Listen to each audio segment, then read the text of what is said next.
Hi, I'm Max Keiser. Welcome to the Keiser Report. German people, I told you to hang on to your gold. Yes, it all started back in March 17 of 2008. Bear Stearns had collapsed that weekend. Ben Bernanke had slashed rates by 75 basis points on Sunday night. And on Monday morning, I had arrived at the Bundesbank to speak to their head of the gold department about Gordon Brown's bottom. Stacy, tell us the rest of this story.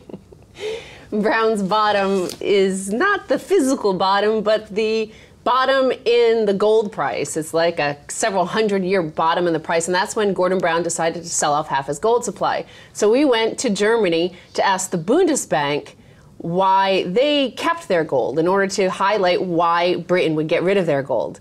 Little did we know that that weekend the financial crisis would really start in earnest. It went down so hard. And what you found was that they were panicked that the financial markets themselves would not survive. They said this to you, we had it on tape. And the other thing you said was, well, surely you're glad that you have so much gold.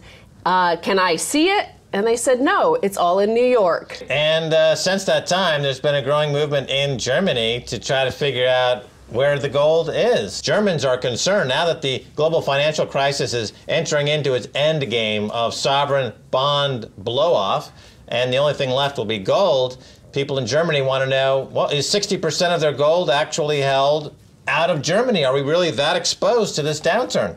Sure, and it also shows how long these financial and currency wars go on. I mean, everybody always looks for an immediate win, like that decisive outcome right then. But this is like 4 years ago that we were there. And GATA, the Gold Antitrust Action Committee, has really been pursuing this doggedly. But I want to also flash back to a little video we made at that time to just show you how little understanding there was in Germany of actually where their gold supplies were. Germany, German people, I say, Alan Greenspan and Ben Bernanke want you to swap your valuable gold for U.S. Treasury bonds and U.S. dollars that are entirely worthless. Don't do it, German people. Hold on to your gold. Gold has value. The U.S. dollar has no value. It's the devil's currency. Hold on to your gold, German people. So as you saw from that video, there was nobody there in the audience. That's in the middle and the heart of Frankfurt. And today, however, look at the headline, Max. German court demands Bundesbank audit sovereign gold holdings. So the German Court of Auditors, the Bundesrechnungshof, has demanded that the Bundesbank undertake an audit of its gold reserves. In an audit, the Fed-style effort, the court wants to ensure that the nearly 3,400 tons of gold is in fact in existence because stocks have never been checked for authenticity or weight. That's according to the Bundesbank. What they told the court is they've never felt it necessary to actually audit the gold, even check that it's there, because they trust the Bank of England, the U.S. Federal Reserve Bank in New York, and the Bank of France, where all their gold is.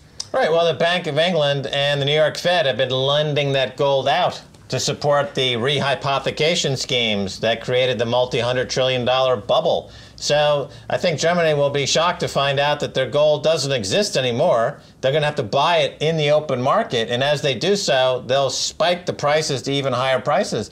The central banks have been buying gold now for several years when we started telling them to buy central banks. To buy gold, and as a result, they're causing their own demise, because as they realize they don't have enough gold to survive and they have to buy it in the open market, they're going to force the price back up to that $10,000 an ounce level that is our target.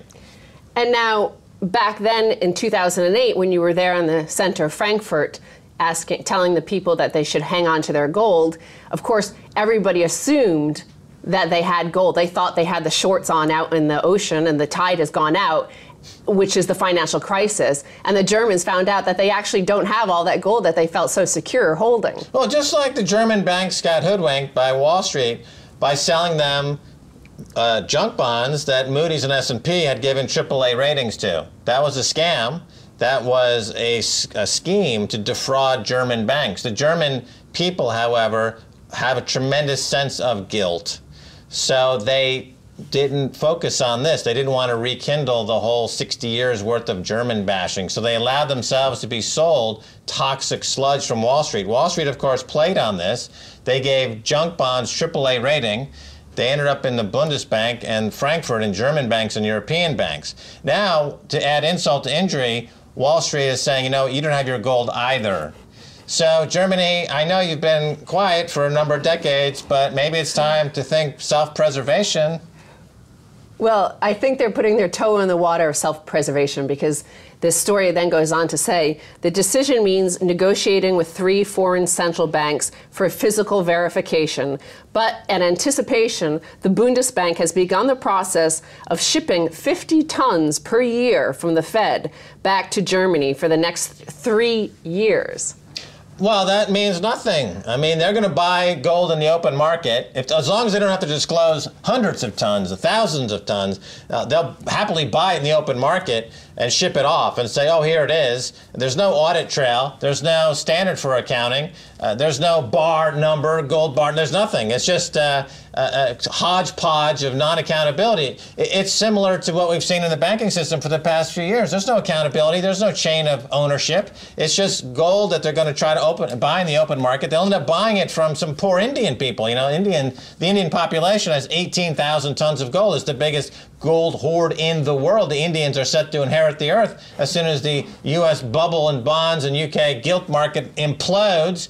Even Mervyn King today in the paper said that the UK bond market is set to implode, and every central bank in the world is buying gold to hedge themselves against this sovereign bond collapse. Sovereign bonds are trading at a 250-year high. It's a bigger bubble than the tulip bulb bubble. It's a bigger bubble than the South Sea bubble.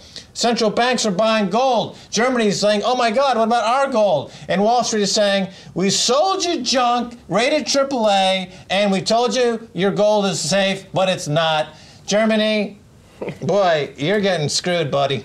Well, you did say that the Germans are filled with guilt. I think when they come to audit their gold supplies here in the UK at the Bank of England, they'll find a safe deposit box filled with gilts. That's right. They're replacing their guilt with gilts. Here you go. Here's a UK gilt. Oh, by the way, the price is crashing.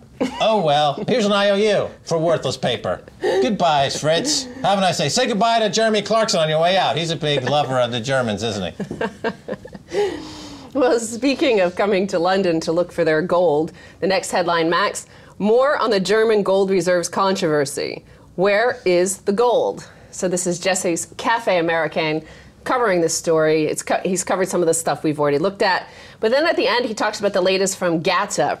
GATA has noticed, the Gold Antitrust Action Committee in America, they've noticed that there's been some sales of gold, of German gold, allegedly, from London.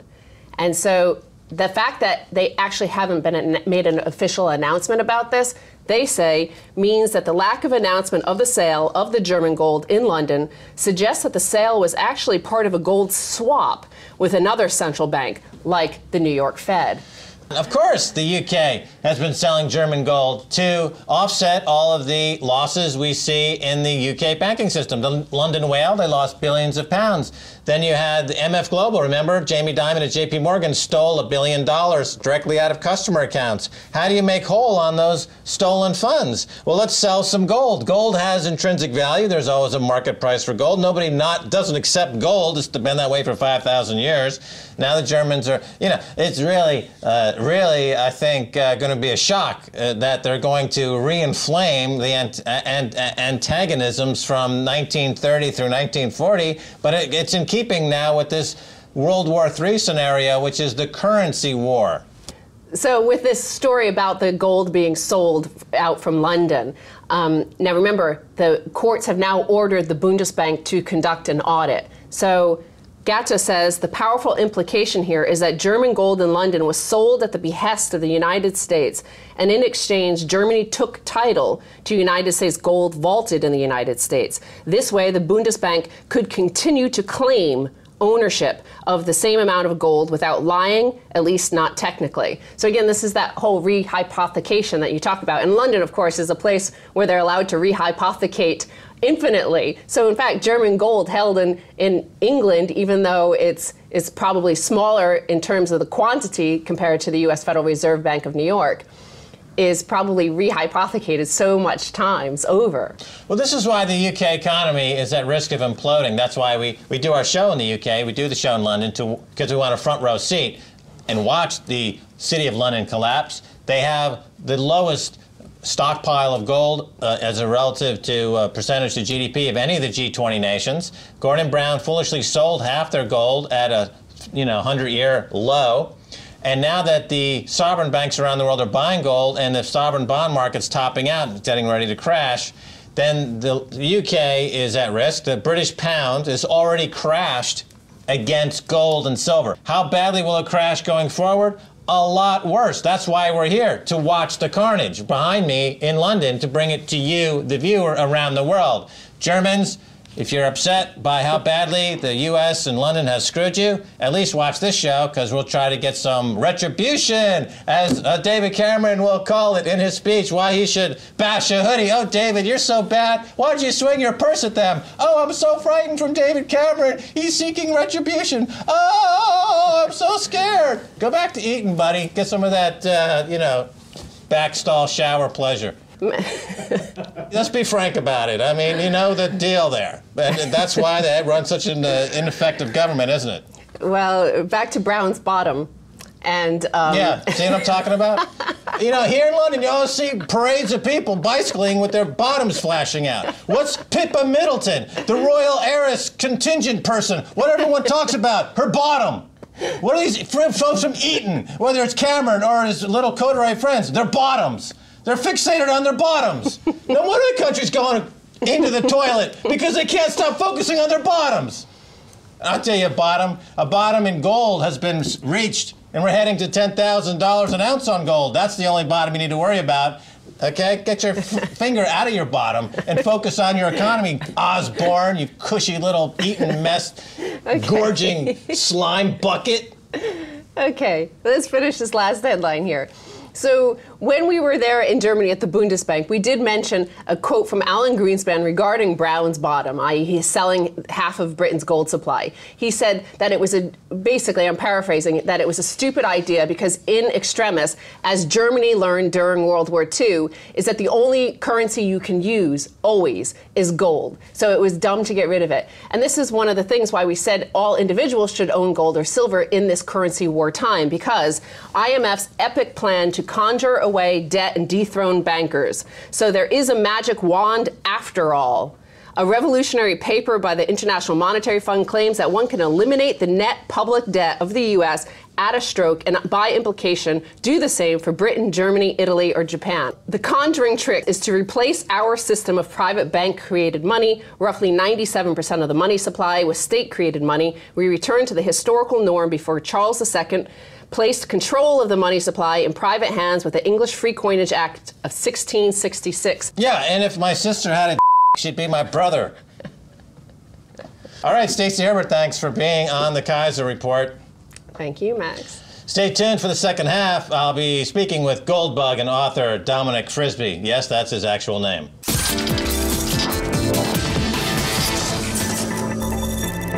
Welcome back to the Keiser Report. I'm Max Keiser. Time now to turn to Dominic Frisby, resident Goldbug at Money Week and author of the new book, Life After the State. Dominic, welcome to the Keiser Report. Thank you very much, Max. Pleasure to be back. All right, Dominic Frisby, we're talking about Germany. Now, how significant is the German court order demanding that the Bundesbank audit Germany's gold holdings?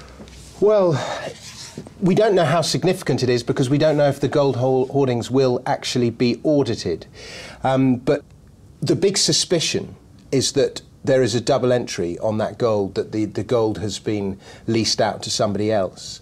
And we will never know the truth. But Dominic, isn't that suspicion warranted given this recent history of the MF Global scandal, where collateral was rehypothecated, where the whole derivatives market, where we find that collateral is being loaned out hundreds of times again? Why not? Why wouldn't Germany's gold be loaned out a few times? Well, exactly. Why wouldn't it? And it would be no surprise if it is. You know, that gold has never been properly audited. That's what's so amazing about this revelation. It has never been audited.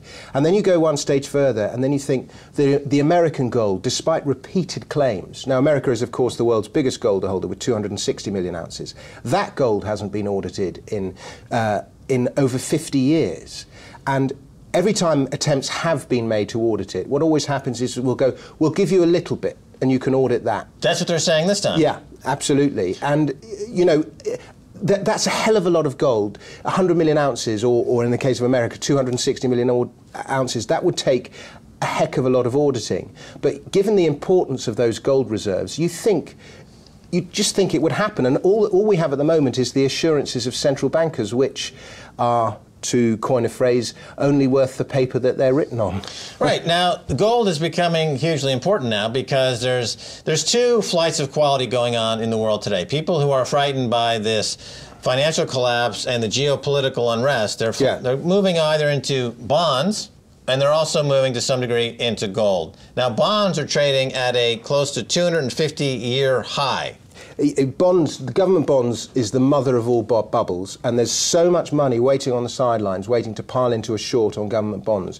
When that one goes belly up, you know, that's properly, you know, run to the hills, take your tins, take your guns, and put your crash helmet on. Right, and meantime, the central banks themselves are buying gold. The same banks are issuing all these bonds. Even though there's a record supply of bonds, the bonds are still hitting highs. Yeah. Whereas gold is a limited supply, and we've seen a bull market, certainly, but it hasn't really reflected the collapse of the bond market. Well, if you look at the ratio of gold to government debt or to government balance sheets, gold hasn't been in a bull market at all. It's been totally flat. It's, I mean, obviously it's risen in currency terms, but the ratio of gold to government debt is flat. Right, so as the gold price has been moving up, governments have been issuing more debt. Yeah.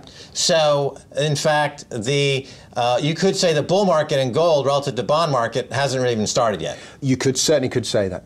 And historically, we know that bull markets go in phases, and we're at maybe a phase one is finished, where there's been accumulation. If you have three phases to a bull market, the stealth phase, the awareness phase, and the blow-off stage, I would say we are midway through stage 2. So you're in front of people as a performer, as a writer. You know, you're a Renaissance man, Dominic. So what about the people? You say it's not a secret, but then again, less than 2% of investable assets. Listen, around I the went world. to a conference last week. Bill Bonner and Mark Farber both spoke at the conference, the Halkin conference.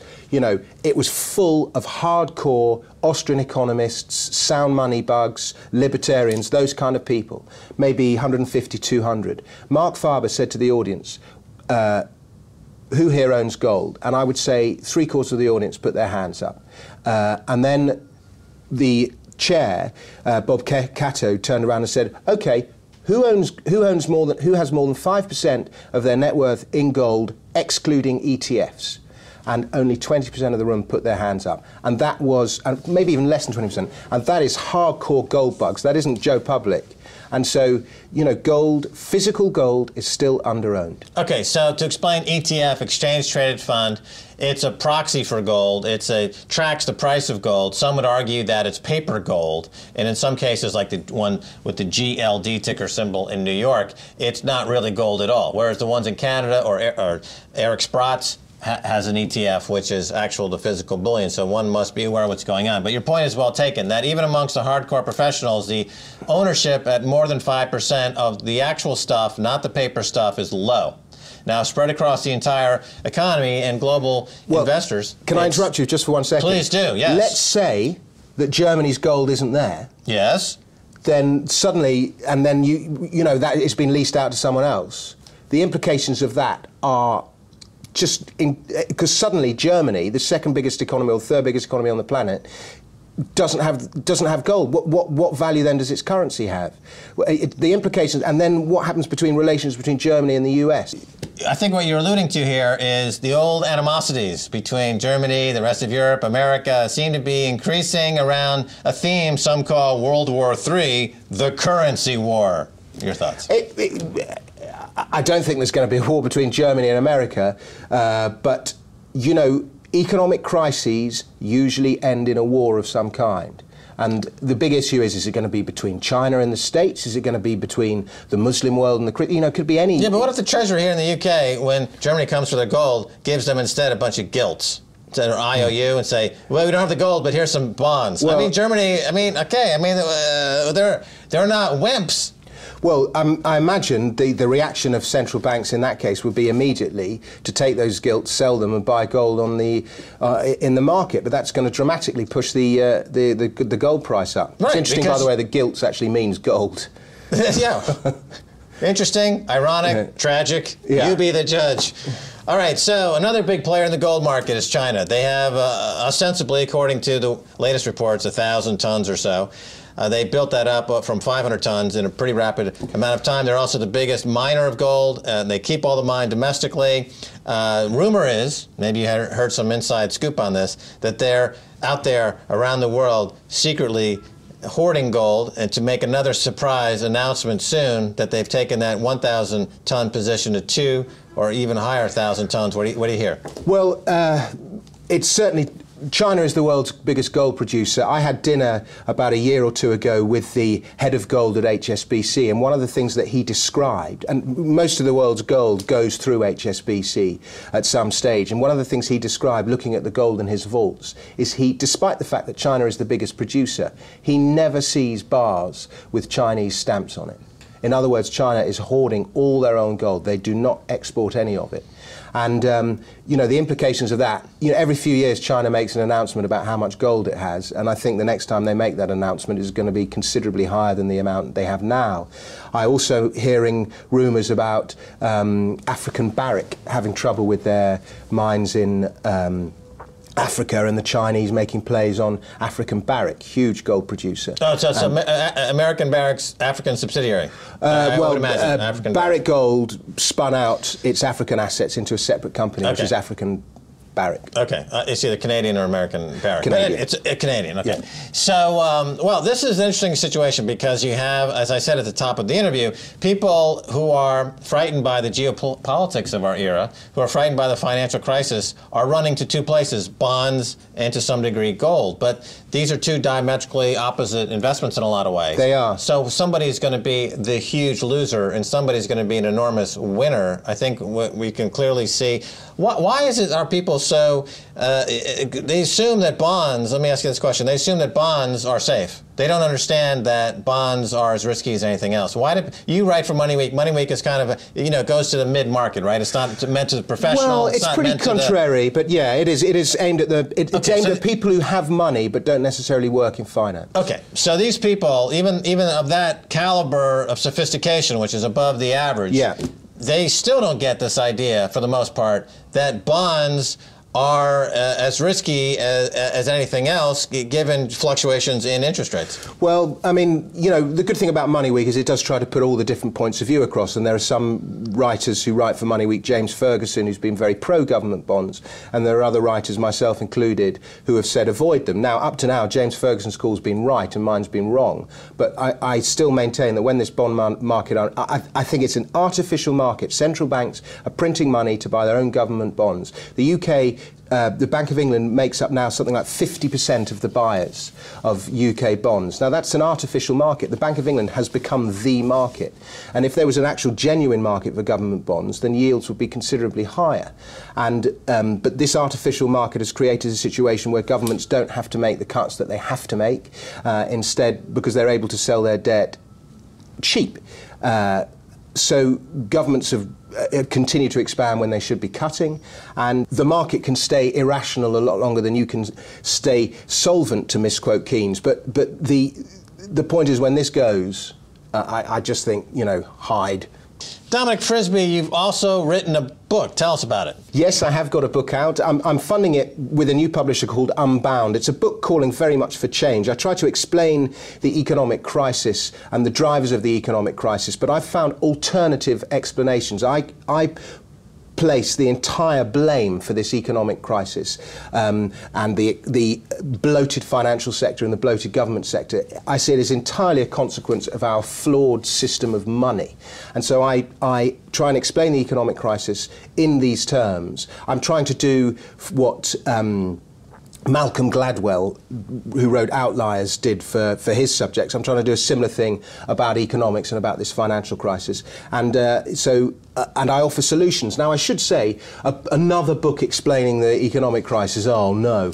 But my background is as a comedian. And when you when you're on stage as a comic, if you say things that people don't understand, they don't laugh. So it makes you obsessed with clarity. And one of the problems I think the financial sector as a whole has is this use of language that people just don't understand. And so I've taken great pains to write this in a totally comprehensible way. And, you know, every time I write something for Money Week, I try and write something that I think even my mother would understand. She's my kind of target, if you like. So one of the great efforts of this book has been to put it all in a language that people can follow. Isn't your mom a bookmaker at Ladbrokes? No, she's a gold bug. Dominic Frisby, thanks so much for being on the Keiser Report. My pleasure, Max. Thank you. All right, and that's going to do it for this edition of the Keiser Report with me, Max Keiser, and Stacey Herbert. I want to thank my guest, Dominic Frisby. If you want to send me an email, please do so at keiserreport@rttv.ru. Until next time, Max Keiser saying bye, y'all.